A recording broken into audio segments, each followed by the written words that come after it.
तो हेलो दोस्तों, कैसे हो? आई होप आप सब बढ़िया होंगे, मस्त होंगे। मस्त होना भी चाहिए दोस्तों।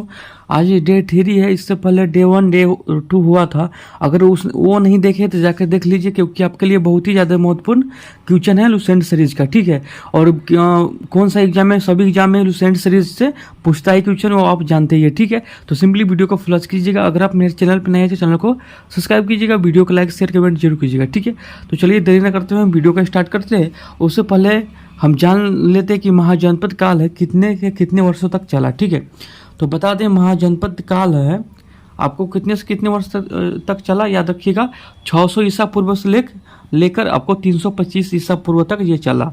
कितने? तो 600 ईसा पूर्व से लेकर 325 ईसा पूर्व तक ये महाजनपद काल चला। ठीक है, तो इसी का क्वेश्चन देखेंगे, यानी 3rd नंबर चैप्टर है। ठीक है, लुसेंट ऑब्जेक्टिव बुक का। ठीक है, तो चलिए क्वेश्चन की ओर आते हैं, ऑब्जेक्टिव क्वेश्चन की ओर।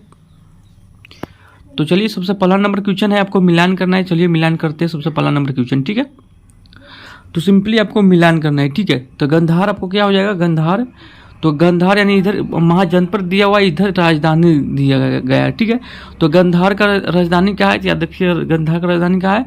तो तक्षशिला हो जाएगा। ठीक है, उसके बाद होगा सूरसेन की राजधानी क्या है? तो सूरसेन का आपको मथुरा हो जाएगा। याद रखिएगा, वो तस्य की राजधानी क्या है? वो तस्य का आपको हो जाएगा कहाँ? तो कौशाम्बी हो जाएगा। याद रखिएगा, उसके बाद कौशल की राजधानी कहाँ? याद रखिएगा, श्रावती हो जाएगा। ठीक है, कौन? श्रावती हो जाएगा। याद रखिएगा। ठीक है, तो इसका हो जाएगा 4 1 2 3, यानी ऑप्शन नंबर ये इसका सही होगा। कौन? तो ऑप्शन नंबर ये इसका सही हो जाएगा। ठीक है, याद रखिएगा। अगला क्वेश्चन को चलते हैं। तो अगला क्वेश्चन है, हर्यक वंश के किस शासक को कुनिक कहा जाता है? बताइए, हर्यक वंश के किस शासक को कुनिक कहा जाता है? बताइएगा, 2 का आंसर। तो हर्यक वंश के किस शासक को कुनिक कहा जाता है? याद रखिएगा, अजात शत्रु को कहा जाता है। ऑप्शन नंबर इसका सी सही होगा। अजात शत्रु को आपको हर्यक वंश के कुनिक कहा जाता है। याद रखिएगा। ठीक है, अगला क्वेश्चन है 3rd नंबर। तो 3rd नंबर आपके स्क्रीन में है। बताइएगा, आपका जितना हो सके उतना आंसर देने का प्रयत्न कीजिएगा, और कितना सही होता है हमें कमेंट बॉक्स में जरूर बताइएगा। ठीक है, किस शासक ने गंगा एवं सोन नदियों के संगम पर पाटलिपुत्र नामक नगर की स्थापना की है? बताइएगा, किस शासक ने गंगा एवं सोन नदियों के संगम पर पाटलिपुत्र नामक नगर की स्थापना की है? तो किसने की है? याद रखिएगा, बहुत ही ज़्यादा महत्वपूर्ण है। तो किसने की है? उदयन ने की है। कौन की है? तो याद रखिएगा, उदयन ने की है। ठीक है, अगला क्वेश्चन को चलते हैं। तो अगला क्वेश्चन है, शिशुनाग वंश का वह शासक कौन था जिसके समय में वैशाली में द्वितीय बौद्ध संगीत का आयोजन किया गया था? उसे काकवर्ण के नाम से भी जाना जाता है। तो कौन हो जाएगा? बताइएगा, 4 का आंसर।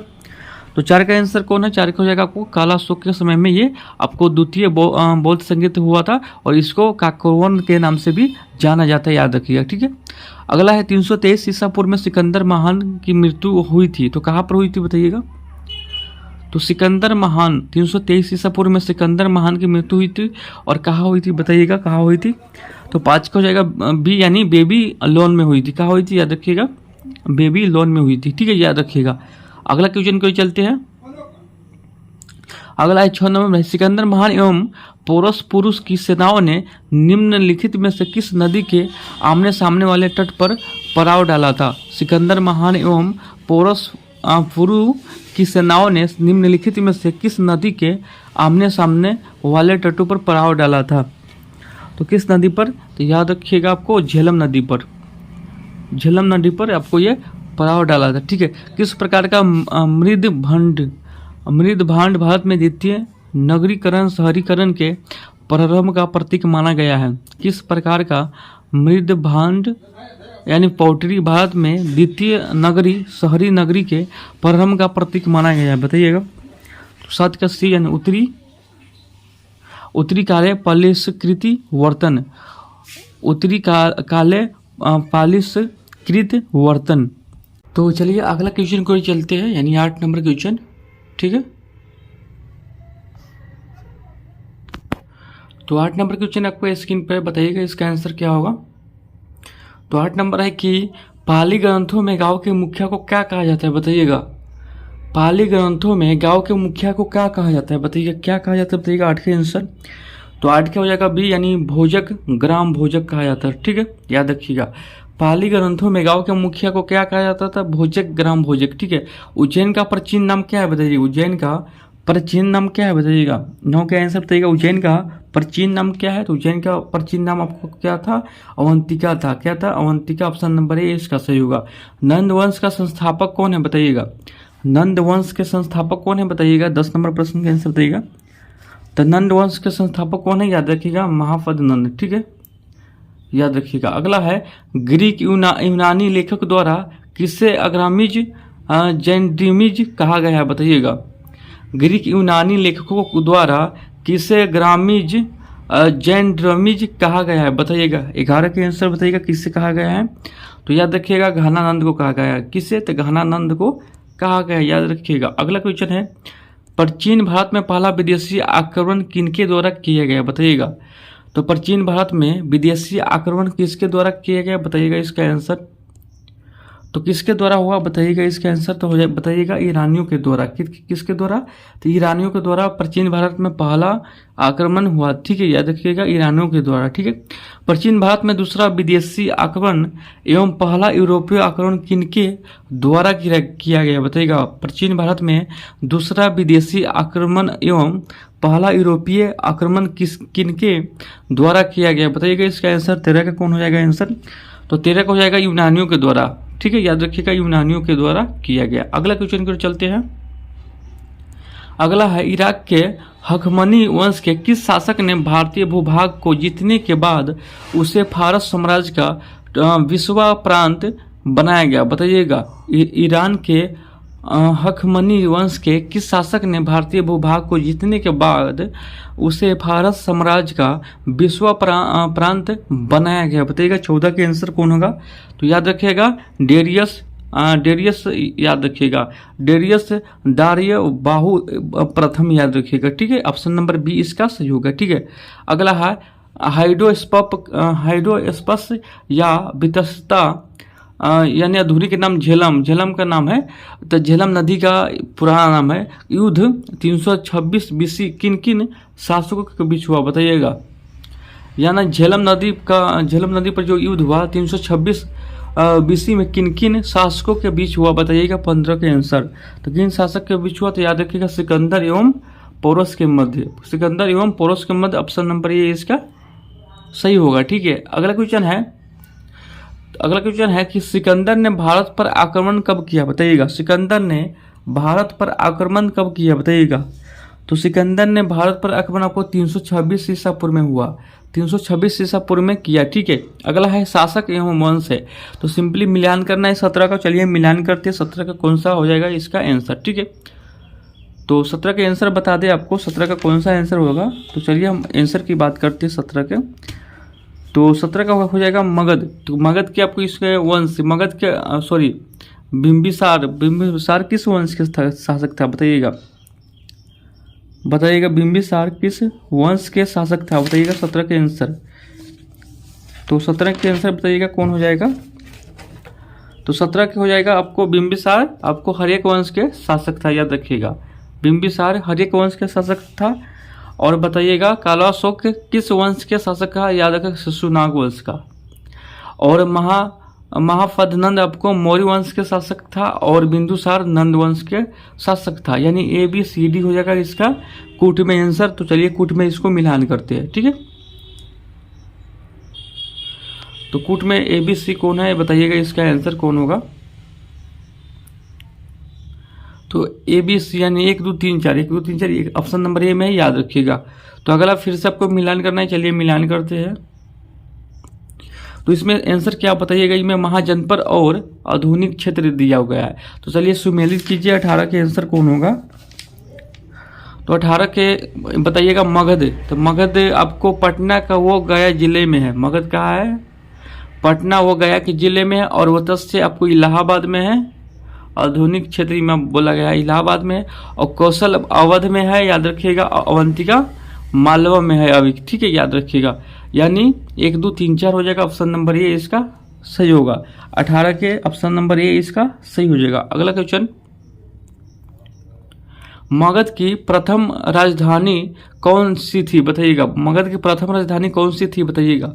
तो मगध की प्रथम राजधानी कौन सी थी? याद रखिएगा, राजगिरी या गिरिब्रिज भी इसको बोला जाता है, याद रखिएगा। ऑप्शन नंबर सी इसका सही होगा। ठीक है, किस शासक द्वारा सर्वप्रथम पाटलिपुत्र का राजधानी के रूप में चयन किया गया? बताइएगा, किस शासक के द्वारा सर्वप्रथम पाटलिपुत्र का राजधानी के रूप में चयन किया गया? बताइएगा 20 का आंसर क्या होगा? तो किस शासक के द्वारा हुआ, याद रखिएगा 20 के सी हो जाएगा, यानी उदयन के द्वारा।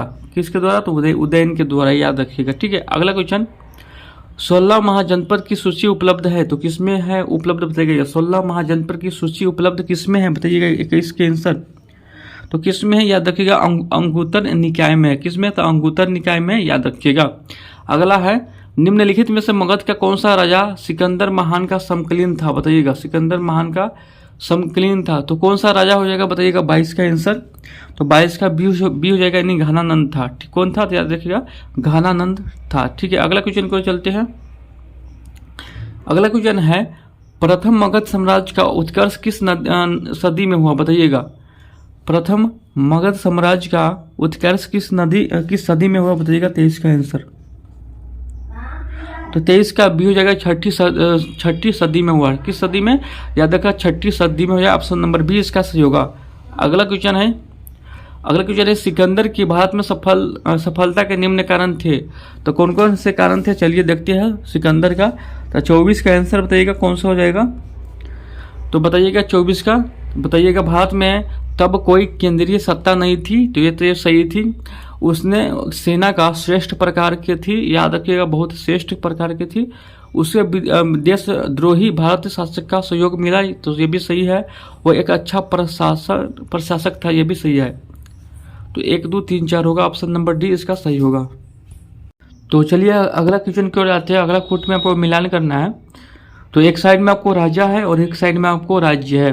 तो बताइएगा इसका आंसर क्या होगा 25 का? बताइएगा।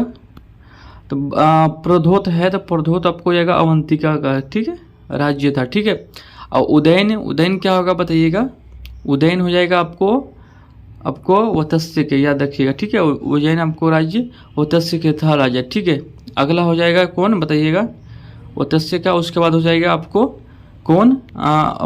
प्रेषण जीत आपको हो जाएगा कौशल का। ठीक है, और अजात शत्रु हो जाएगा मगध के। ठीक है, यानी 3 2 4 1 हो जाएगा। ऑप्शन नंबर सी इसका सही होगा, याद रखिएगा ऑप्शन नंबर सी इसका सही हो जाएगा। ठीक है, अगला क्वेश्चन की ओर चलते हैं। अगला क्वेश्चन है कि अभिलेख साक्ष्य में प्रकट होता है कि नंद राजा के आदेश से एक नहर खोदी गई है। बताइएगा अभिलेखीय साक्ष्य से प्रकट होता है कि नंद राजा के आदेश से एक नहर खोदी गई है। बताइएगा 26 का आंसर कौन सी हो जाएगी? तो 26 का सी हो जाएगा, यानी कलिंग में खोजी गई है, याद रखिएगा ऑप्शन नंबर सी इसका सही होगा। ठीक है, अगला क्वेश्चन को चलते हैं। तो अगला क्वेश्चन यानी 27 नंबर है, तो इसका आंसर बताइएगा क्या होगा? तो 27 नंबर क्वेश्चन है कि मगध के राजा अजातशत्रु का सहदेव किस गणराज्य के साथ युद्ध हुआ? बताइएगा मगध के राजा अजातशत्रु का सहदेव किस गणराज्य के साथ युद्ध हुआ? 28 का आंसर बताइएगा। तो 28 का हो जाएगा आपको 28 का हो जाएगा ये, यानी वाणिज्य संघ वैशाली, याद रखिएगा। ठीक है, याद रखिएगा ऑप्शन नंबर ए इसका सही हो जाएगा। ठीक है, अगला है 29 नंबर, वज्जी संघ विरुद्ध मगध राज्य के किस शासक ने प्रथम बार रथ मुसल, ऐसा रथ जिसमें गद्दा जैसा हथियार जुड़ा था तथा महाशिला कंटक फेंकने वाला एक युद्ध यंत्र नामक गुप्त हथियारों का प्रयोग किया? बताइएगा इसका आंसर क्या होगा? बताइएगा।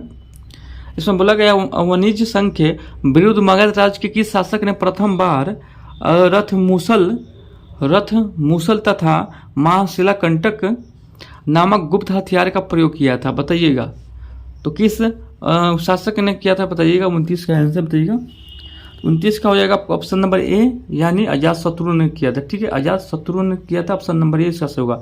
नंद वंश के अंतिम सम्राट कौन थे? बताइएगा नंद वंश के अंतिम सम्राट कौन थे? बताइएगा 30 का आंसर कौन हो जाएगा? 30 का हो जाएगा बी, यानी घनानंद थे, घनानंद, याद रखिएगा। ठीक है, अगला है भारत में सिक्के मुद्रा का प्रचलन कब हुआ? बताइएगा भारत में सिक्के मुद्रा का प्रचलन कब हुआ? बताइएगा 31 का आंसर। तो 31 का सी हो जाएगा, यानी 600 ईसा पूर्व में, 600 ईसा पूर्व में हुआ। ठीक है, निम्न राजाओं पर विचार कीजिए।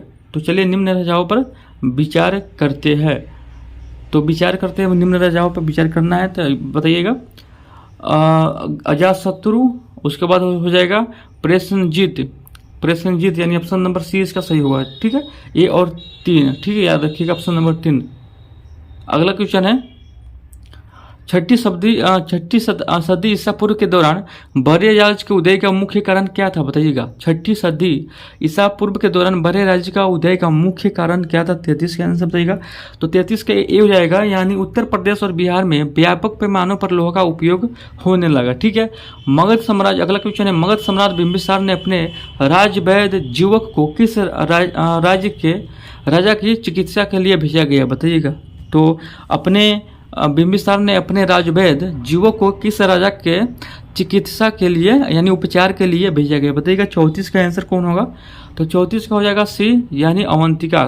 ठीक है, याद रखिएगा, अवंतिका के राजा के लिए। ठीक है, अगला, किस शासक ने अवंती को जीतकर मगध का हिस्सा बना लिया, बताइए। किस शासक ने अवंतिका को जीतकर मगध का हिस्सा बना लिया, बताइएगा। 35 का आंसर कौन होगा, तो 35 का सी हो जाएगा, यानी किसने, तो शिशुनाग ने जीत लिया। ठीक है, याद रखिएगा, शिशुनाग ने जीत लिया, ऑप्शन नंबर सी इसका सही होगा, याद रखिएगा। ठीक है, अगला क्वेश्चन को चलते हैं। अगला क्वेश्चन है, किस मगध सम्राट ने अंग का विलय अपने राज्य में कर लिया, बताइएगा। किस मगध सम्राट ने अंग का विलय अपने राज्य में कर लिया, बताइएगा। इसका आंसर 36 का कौन आंसर होगा,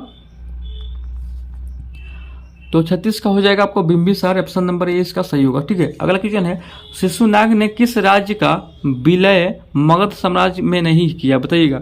शिशुनाग ने किस राज्य का विलय मगध साम्राज्य में नहीं किया, बताइएगा। इसका आंसर कौन सा हो जाएगा, तो बताइएगा। 37 का आंसर कौन सा हो जाएगा इसका,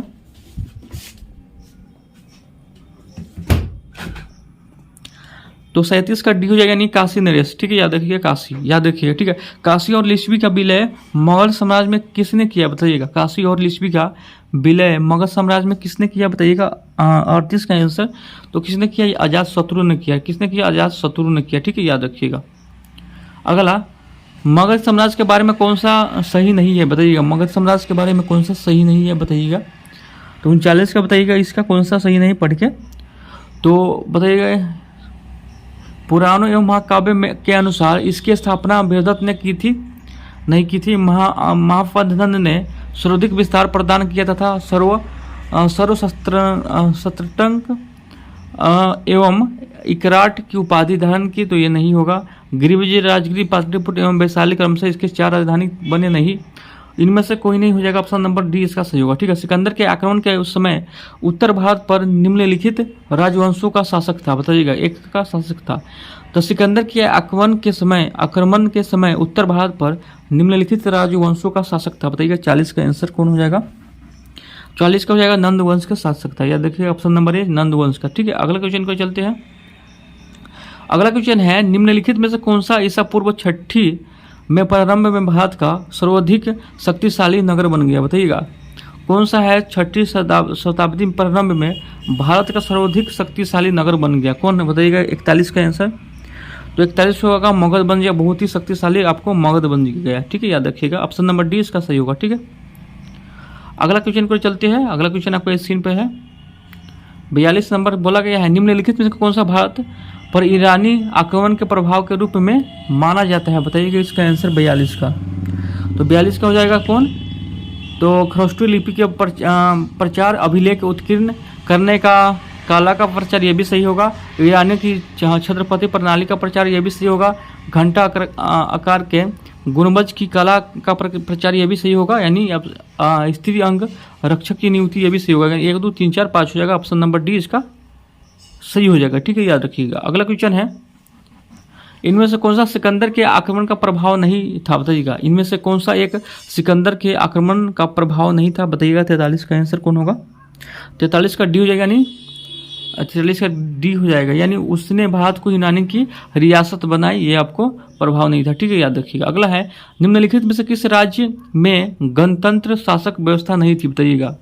तो किस राज्य में गणतात्मक शासक व्यवस्था नहीं थी, बताइएगा। 44 का आंसर, तो 44 का डी हो जाएगा, मगध में नहीं थी, याद रखिएगा। ठीक है, अगला है, निम्नलिखित में से किस सोनिया का कहा जाता है, किसे सोनिया कहा जाता है, बताइएगा। निम्नलिखित में से किसे सोनिया कहा जाता था, बताइएगा। 45 का आंसर, तो किसे कहा जाता था, याद रखिएगा बिंबिसार को कहा जाता था। किसे? तो बिंबिसार को कहा जाता था। ऑप्शन नंबर ए इसका सही होगा। ठीक है, अगला क्वेश्चन को चलते हैं। अगला क्वेश्चन है, निम्नलिखित में से किसे उग्रसेन कहा जाता है, बताइएगा। किसे उग्रसेन यानी भयानक सेना का स्वामी किसे उग्रसेन कहा जाता है, बताइएगा। 46 का आंसर, तो 46 का ए हो जाएगा, यानी महापद्नंद को। ठीक है, यहाँ अगला है डेरियस। डेरियस यानी डैरबाहु प्रथम ने 516 बीसी में सिंधु के तटवर्ती भूभाग को जीतकर उससे ईरान का विश्वासपति बनाया। उससे कितना राजस्व प्राप्त होता है, बताइएगा। उससे कितना राजस्व प्राप्त होता है? 47 का आंसर बताइएगा कितना। तो याद रखा 360 टैलेंट। ठीक है, ऑप्शन नंबर ए इसका सही होगा। ठीक है, अगला क्वेश्चन है, निम्न में से कौन सिकंदर के साथ भारत आने वाला इतिहासकार नहीं है, बताइएगा। इनमें से कौन है जो सिकंदर के साथ भारत नहीं आया था, बताइएगा कौन है, बताइएगा। इसका आंसर 48 का, तो 48 का आंसर आपको डी हो जाएगा, हेरोडोटस। तो हेरोडोटस क्या था, बताइएगा। तो हेरोडोटस आपको इतिहास का पिता बोलते हैं। ठीक है, अगला क्वेश्चन है, महाजनपद काल में श्रेणियों के संचालक को कहा जाता है, बताइएगा।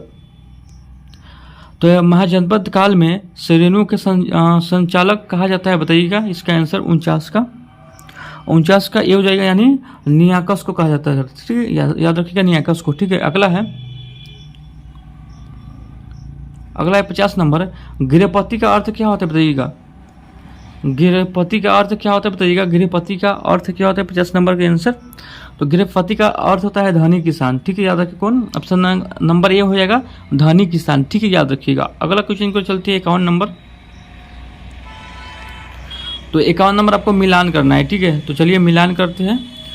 तो लिखा है सुमेलित 1 सुमेलित 2 को मिलान कीजिए। ठीक है, 51 का, तो 51 का मिलान करना है आपको। अष्टकुलन यानी हो जाएगा ऑप्शन नंबर ए का 1 हो जाएगा, परामर्शदायी संस्था, याद रखिएगा। और उसके बाद हो जाएगा महान मात्र उच्च कोटि के अधिकारी इसको बोला जाता है। ठीक है, और बलि साधक हो जाता था, किसान से कर वसूल करने वाला अधिकारी को बोला जाता था। शुल्क अध्यक्ष आपको शिल्पियों का व्यापार के शुल्क या चुंगी वसूलने वाला अधिकार बोला जाता था। ठीक है, यानी ABCD यानी 1 2 3 4 हो जाएगा, ऑप्शन नंबर ए इसका सही हो जाएगा। ठीक है, याद रखिएगा। अगला है, मगध के किस प्रारंभिक शासक ने राज्यारोहण के लिए अपने पिता की हत्या की है, बताइएगा। किस शासक ने राज्यारोहण के लिए अपने पिता की हत्या करी एवं इसी कारणवश अपने पुत्र द्वारा मारा गया था, बताइएगा। कौन सा हो जाएगा? 52 के आंसर बताइएगा कौन हो जाएगा। 52 का अजातशत्रु हो जाएगा। ठीक है, याद रखिएगा अजातशत्रु हो जाएगा। विश्व का पहला गणतंत्र वैशाली में किसके द्वारा स्थापित किया गया, बताइएगा। विश्व का पहला गणतंत्र वैशाली में किनके द्वारा स्थापित किया गया? बहुत ही ज़्यादा महत्वपूर्ण क्वेश्चन है। 53 का बताइएगा इसका आंसर। तो लिच्छवी के द्वारा स्थापित किया गया, याद रखिएगा। ये पूछा जाता है, याद रखिएगा। इनमें से सब पूछा जाता है, तो सारे क्वेश्चन आपके लिए बहुत ही ज़्यादा महत्वपूर्ण है। तो महाजनपद इधर है और इधर राजधानी है। तो चलिए इसका राजधानी देखते हैं 54 नंबर प्रश्न का। ठीक है, तो 54 नंबर प्रश्न का देखते हैं। तो कुरु का आपको हो जाएगा इंद्रप्रस्थ हो जाएगा, कुरु का इंद्रप्रस्थ हो जाएगा। और याद रखिएगा कुरु का इंद्रप्रस्थ हो जाएगा 54 का, बताइएगा। उसके बाद हो गया आपको कौन सा, याद रखिएगा पंचाल। तो पंचाल का हो जाएगा आपको 3 यानी अहिछत्र। और उसके बाद हो जाएगा आपको कौशल का हो जाएगा संकेत। उसके बाद वत्स्य की राजधानी कौशाम्बी हो जाएगा। ठीक है, यानी हो जाएगा आपको 4 3 1 2। ठीक है, ऑप्शन नंबर इसमें आपको बी हो जाएगा, याद रखिएगा बी हो जाएगा। ठीक है, याद रखिएगा। अगला है, निम्न में से कौन एक बौद्ध ग्रंथ 16 महाजनपद का उल्लेख करता है, बताइएगा। निम्न में से कौन एक बौद्ध ग्रंथ 16 महाजनपद का उल्लेख करता है? 55 के आंसर बताइएगा कौन सा हो जाएगा। तो 55 के ए हो जाएगा अंगुत्तर निकाय करता है। कौन? तो अंगुत्तर निकाय करता है, ऑप्शन नंबर ए इसका सही हो जाएगा। ठीक है, अगला है, तो अगला है, निम्नलिखित में से कौन एक मुगल साम्राज्य की राजधानी नहीं रहा, बताइएगा। निम्नलिखित में से कौन एक मगध साम्राज्य की राजधानी नहीं रहा? 56 का आंसर बताइएगा। तो कौन नहीं रहा? याद रखिएगा कौशाम्बी नहीं रहा, ऑप्शन नंबर इसका डी सही हो जाएगा। ठीक है, याद रखिएगा। अगला क्वेश्चन, अगला क्वेश्चन कुछ वन लाइनर है, तो सिंपली इसको हम देखते हैं। महाजनपद काल का बहुत ही ज़्यादा महत्वपूर्ण क्वेश्चन है। ठीक है, तो पल्ली ग्रंथ में गांव का मुखिया किसे कहा जाता था, याद रखिएगा भोजक ग्राम। भोजक का ये आपको क्वेश्चन भी कराया गया है, तो सिंपली वन लाइनर है, सिंपली याद करते ही चलिएगा, ठीक है। उज्जैन का प्राचीन नाम क्या था, अवंतिका था उज्जैन का प्राचीन नाम, याद रखिएगा। नंद वंश का संस्थापक महापद्नंद था, याद रखिएगा। और प्राचीन भारत में पहला विदेशी आक्रमण किसने किया, ईरानियों ने किया, ठीक है, याद रखिएगा। प्राचीन भारत में पहला विदेशी आक्रमण किसने किया, ईरानियों ने किया, ठीक है।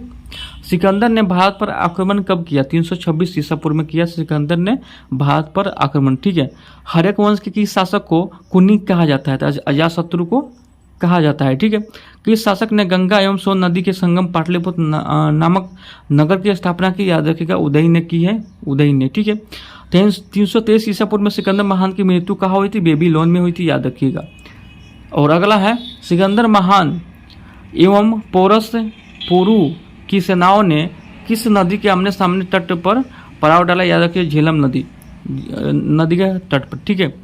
अगला है किस प्रकार का मृद भांड यानी पोटरी भारत के द्वितीय नगरी शहरीकरण का प्रभाव प्रतीक माना गया, तो उत्तर काले पॉलिशकृत बर्तन, याद रखिएगा।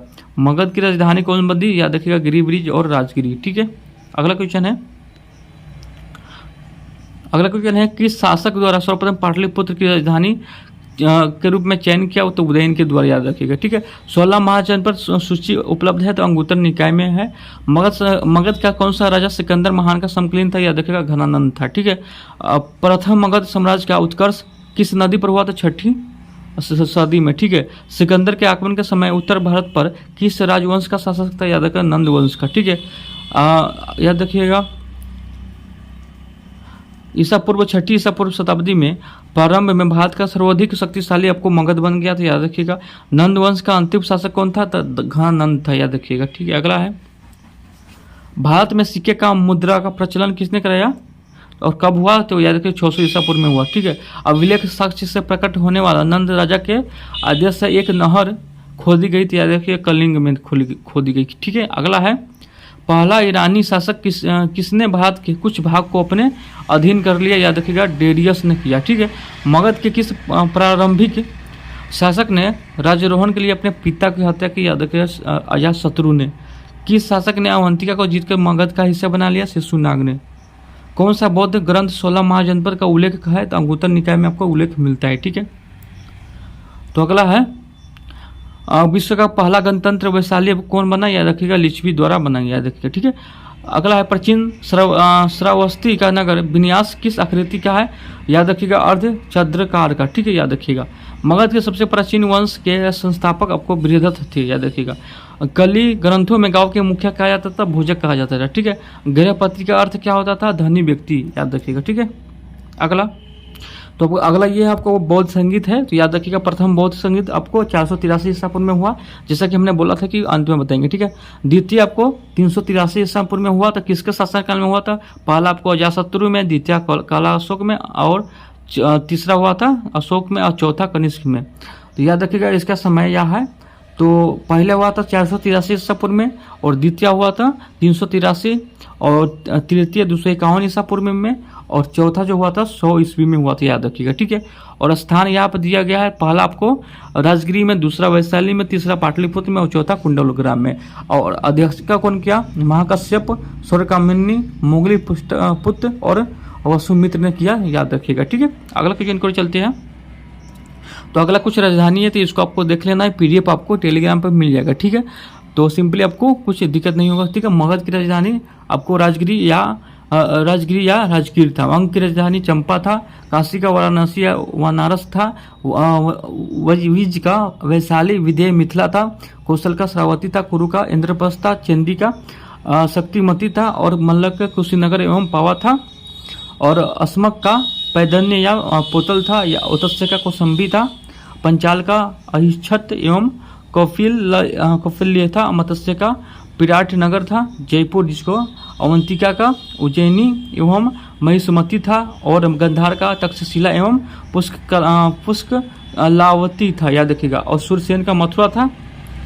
और याद रखिएगा आपको कंबोज का राजपुर था। ठीक है, तो इसी के साथ आज का जो ये चैप्टर है वो समाप्त होता है। तो सिंपली वीडियो को लाइक शेयर कमेंट जरूर कीजिएगा अगर आप मेरे चैनल पर पहली बार है तो। ठीक है, और फिर एक नए वीडियो के साथ मिलेंगे, यानी डे 4 के साथ, अगला चैप्टर के साथ मिलेंगे। तो तब तक के लिए जय हिंद, जय भारत।